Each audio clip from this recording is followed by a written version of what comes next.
Welcome, everybody. Today we are going to be talking about a very exciting and very topical topic. And joining me today to do that is none other than the Director of Bloodlines and its campaign manager, Dr. Louise de Waal, whose name I'm sure you have heard in circles. She has been absolutely championing against canned hunting, and I'm sure she is absolutely delighted at Environmental Affairs Minister Barbara Creesy's recent announcement of the high-level panel report, which advocates putting an end to captive lion breeding, finally. Louise, I know this is a battle you have been fighting for a very, very long time. How does it feel? Gosh, yes, it still doesn't feel quite real somehow. It's. I have to say, our team is very spread out over the country, and we were all following her announcement live online. And I think there was not a dry eye within our team. And it's very strange because it still doesn't quite feel real. And we do realize, it's only the starting point. It will be a long and I'm sure a bumpy road as well. But it's a great starting point, and we're very excited that the minister has been willing to take a very bold and decisive step to say, no, we're not going to pussyfoot around. We're not going to take little bits out. We're just going to try and stop this whole industry from its existence. And yeah, I think we've never been in a position where the government has made such a bold move. It's a real shift in the political will and the political behavior around these topics. So very excited, and also a little bit nervous on how the road ahead will look like. But yes, overall, we're extremely excited and very, very happy. And we can't praise the minister enough and congratulate her on the decision. Minister Creasy talks about a new deal for conservation and for communities. And I know this new deal is not a deal that was thought up overnight. There was a high-level panel that did a lot of investigation. And I know that Bloodlines did a submission. Would you like to just give us a little bit of an idea of what that submission looked like, the interaction that you had with that high-level panel leading up to this new deal for conservation and community? Yeah. Yes, the high-level panel, I have to say, they were working under obviously quite difficult conditions with being in lockdown for most of the year.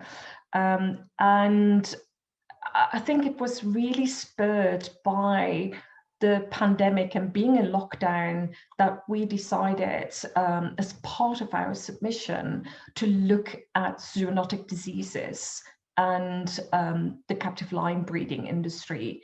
So that was part of our submission to the high-level panel.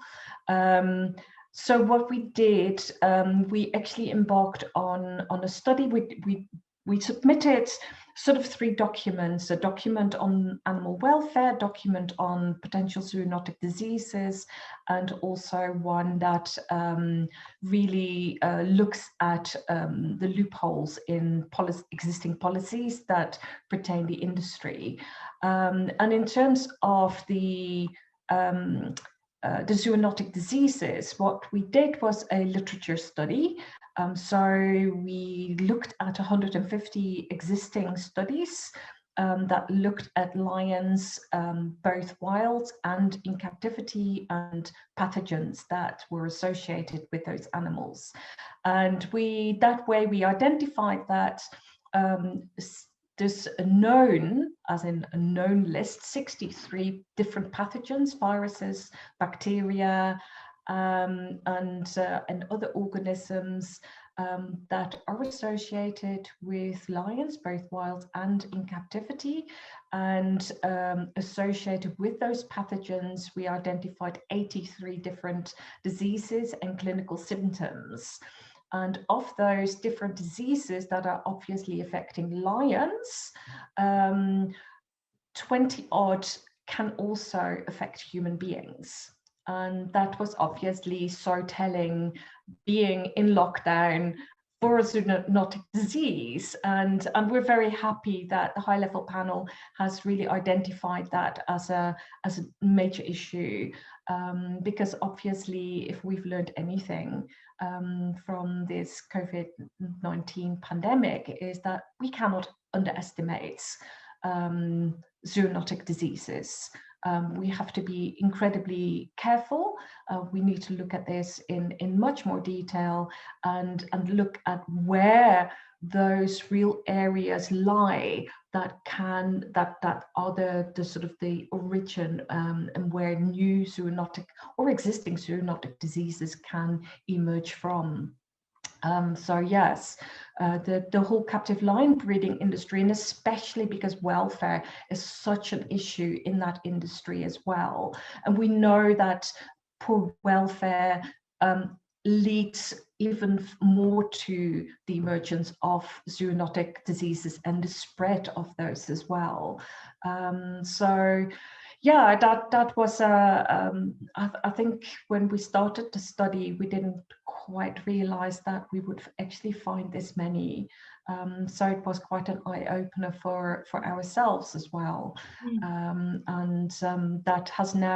That document is now being published as a peer-reviewed article in a scientific journal as well. So it's been given that credibility for having done a proper piece of research.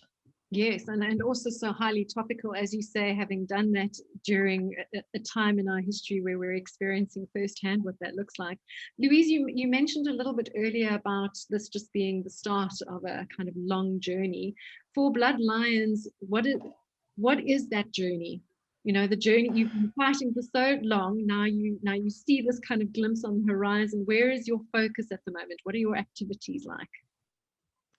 At the moment, we're in a little bit of a vacuum, which sounds a bit strange, but we're not quite sure yet what the timeline is going to be, how that phase out process is going to look like, whether we can play a role in that process as well, and support the department. So at the moment we're in a little bit of a vacuum, that we're not really sure what we can plan, but obviously there's certain things that the high level panel has recommended, and also it's not just ourselves, but with other NGOs, we've kind of looked at sort of what a potential phase out plan could look like. And I think what that entails or should entail is, first and foremost, we should do a proper audit, an independent audit of this industry, to know where the facilities are, how many animals are in those facilities, what the health conditions are of those animals, because we need to realize that the captive lion breeding industry, yes, the vast majority of those animals are lions, but we have a lot of other big cats in that industry as well. So we need to know, we have a lot of cheetahs that are being captive bred, we have leopards, we've got caracals and servals that are our own endemic species, but also exotic species like tigers, pumas, jaguars, and we even crossbreed tigers and lions. So there's a lot of other big cats in this industry as well. Obviously, the terms of reference for the high level panel was just to look at those four iconic species, that was elephant, rhino, leopard, and lion.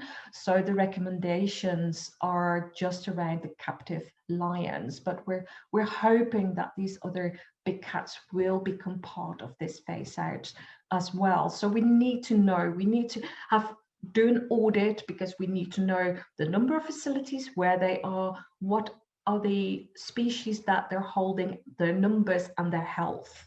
And once we know that, you can then start making a plan in terms of what which animals may need to be humanely euthanized and which animals can be saved, and how that is going to look like.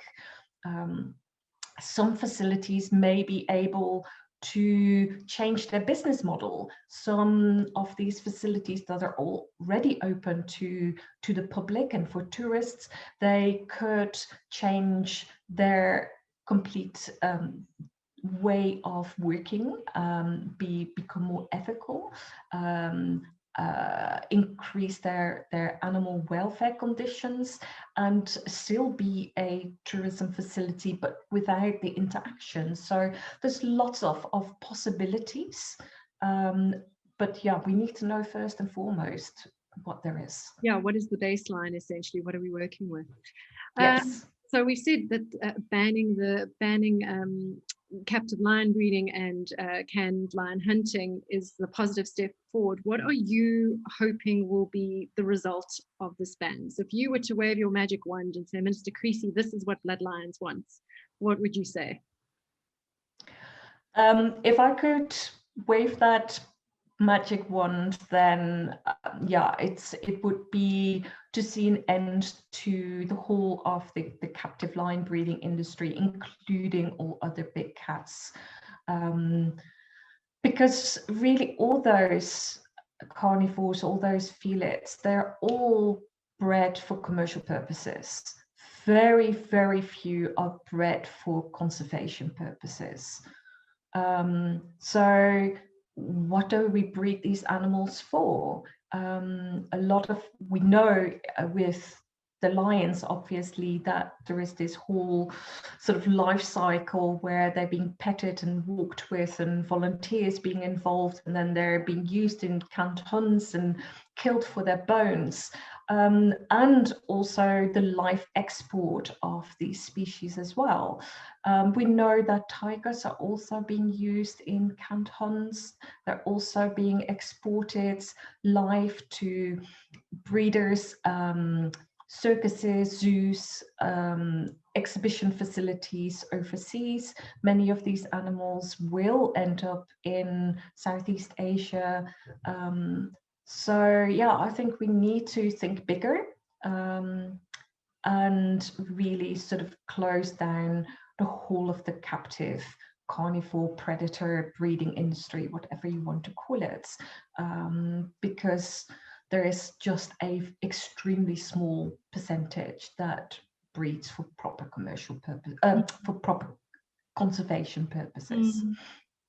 I mean, we haven't spoken about the link to tourism, but obviously a very bold decision like that made by Minister Creasy bodes very well for Destination South Africa as leading the way to being a destination that really puts in the spotlight this kind of practice. And I know that there is an outcry all over the world from tourists who are increasingly stepping away from this kind of animal interaction experience. Your view, in the pandemic, do you think that there is more awareness around this animal exploitation? Did you see this pre-pandemic? Where do you feel that the demand from tourists for this kind of practice to be done away with is currently? It's a very difficult one to answer because, yes, I think there is a global move away from animal interaction. And we see that in countries where animals are being legally identified as sentient beings. We see that whole sort of move towards giving animals a status and a right as a sentient being. So that's absolutely true. And I think that filters obviously through to a tourism level as well. But there is still also, once it's on offer, I think there is also still that sort of underlying needs. Once it's there, people are going to, not everybody, but people are going to take it up as well. And I think that is also a lot to do with unawareness, people not actually really understanding what the implications are of their interactions with captive wildlife. So I think there is an element of education that we need to further that awareness, and for people to understand that it's part of animal exploitation. That is something people can see animal exploitation if they can really visualize, for example, animal welfare concerns. They can see when an animal is poorly treated and it's malnourished, for example, or it's injured. But I think it is the more subtle welfare issues and the exploitation of animals that people find more difficult to identify. And I think we also have to realize that a lot of these facilities also work on that same issue by giving tourists fraudulent marketing messages as well, because they will actually tell volunteers or tourists that they're helping these animals and that they will be reintroduced back into the wilds. These cubs need to be hand reared because their mothers abandoned them or they were orphaned. There's all these fraudulent messages that go hand in hand with that industry as well. So I think that plays a very big role, that people don't necessarily understand, that people don't necessarily realize that those are lies. So, and I think that is where we as Bloodlines are coming from and have done a lot in terms of raising that awareness and educating people on the realities behind petting a cub. It's this, people see this incredibly cute animal, they think it's orphaned, and they spend 5-10 minutes and they think, but what's the big deal? I'm not doing it any, I'm not putting it into any danger. So what is the problem? But they don't realize that those cubs have been taken away from their mothers. They're being hand-reared on formulas that are inappropriate for carnivores, that leads to all sorts of immune deficiencies and unhealthy conditions. It's not just you interacting with that animal, it's all those other tourists as well. And some of these cubs are being worked, as I call it, 8 to 10 hours a day, 7 days a week. And that is what we have to start realizing. It's not just the 5-10 minutes that you and I would spend with those animals, but it's all those other people as well that have come before you and that will come after you as well. You've mentioned creating awareness and how we can influence locals and international travelers to treat animals with respect, dignity, empathy, understanding. As a tourism industry, what should we be doing to influence our guests to help us in improving the ethics around care and protection for these animals? Yeah, I think the tourism industry can play a hugely important role. And I know it's very often difficult because you may, as an agent or a tour operator, not want to offer certain activities. And then your guest says, but we want to do this. And I think that is, again, it's where the tourism industry can play a role in terms of educating your guests. It's not just telling them that they can't do something, but actually explaining why they can't. And I think, and I'm sure Kira will be able to explain that much better than I can, but that is where the SATSA Captive Wildlife Guidelines can play such an important and crucial role, because it's so easy with those guidelines for people then to identify what is acceptable and what's not acceptable, and actually find those boundaries. Yeah, I'm glad you actually brought up the SATSA guidelines, as Kira is going to be talking about those guidelines in a minute. And I guess, it's been a few years since we've had those guidelines in place. What are your views on those guidelines? What do you think about the toolkit and the guidelines that were issued? I think they're an amazing tool, and again, it was so sad because we had some meetings with David Frost and Kira from SATSA. We were very excited to again assist wherever we could to get them out, and of course that was all sort of towards the end of 2019, and then COVID hit the tourism world. So yeah, and I think with the recent recommendations that have come out of the high level panel and the announcement by Minister Creasy, I think these guidelines are now even more crucial than before, because they've been validated by the high level panel as well, as an incredibly important tool. And I think that is what the industry should be using. This is a homegrown, very well researched, very comprehensive set of tools that are not difficult to use. That is what the tourism industry in South Africa and further afield, but particularly here, should be using, and should also show and give out. It's available online to their guests and say, look, these are the guidelines that have been developed here in South Africa, and these are the reasons behind why we believe it's no longer acceptable within our current tourism industry and tourism space. And I think once people understand, and especially in terms of the welfare implications of a lot of these activities, I'm absolutely convinced that the vast majority of people will go, my gosh, if I'd known, I would never.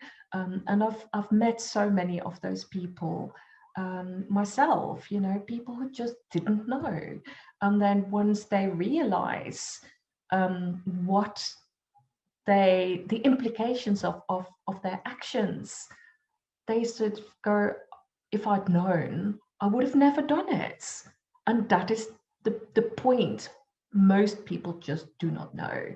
And I think with social media, people see all these amazing photos of people interacting and being so close to wildlife, and they want it as well. So yeah, social media obviously plays a big role in this.